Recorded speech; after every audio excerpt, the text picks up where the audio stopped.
प्रश्न है, बहुत दिनों से विचलित करे हैं। आप कहते हो कि प्याज और लहसुन का त्याग कर दें। हाँ। तो इसमें दोष का है, हमें ये नहीं समझ में आया अभी तक कि तो हमारे जो भाव दूर करें। बहुत सुंदर। लो अब तुम माइक पकड़े रहियो जी। अवनाई में प्याज और लहसुन इसीलिए नहीं पाई जाती। बहुत सुंदर प्रश्न है। पहले नंबर तो इन्हें ताली बजा के धन्यवाद दे। प्याज और लहसुन इसलिए नहीं पाई जाती क्योंकि प्याज और लहसुन का जन्म गंदगी से हुआ, राक्षस के मल से हुआ। जी। इसलिए वो गंध, उससे दुर्गंध बहुत आती है। तुमने देखा होगा खा के। जी। मोह बसात अगर बगल में कोई खा के बैठ जाए, जी। अलग मोह बसात।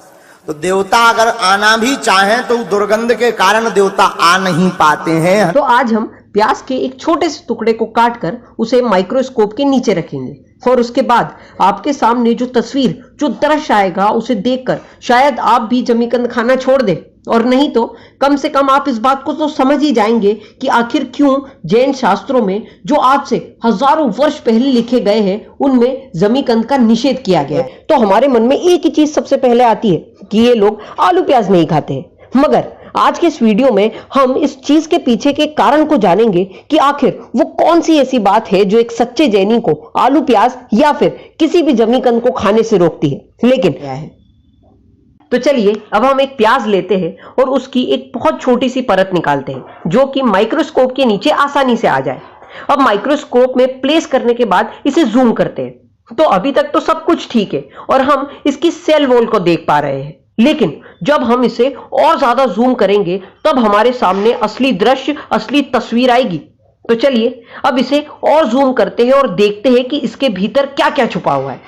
तो अब आप देख सकते हैं कि इसमें कितने सारे छोटे छोटे जीव हमें इधर से उधर होते हुए नजर आ रहे हैं। ये जीव इतने सूक्ष्म होते हैं कि हमें अपनी आंखों से नहीं दिखाई देते, मगर ये जीवित है। और सोचिए, जब प्याज की एक इतने छोटे से टुकड़े में इतने सारे जीव होते हैं तो पूरे प्याज में कितने अनगिनत जीव होते होंगे।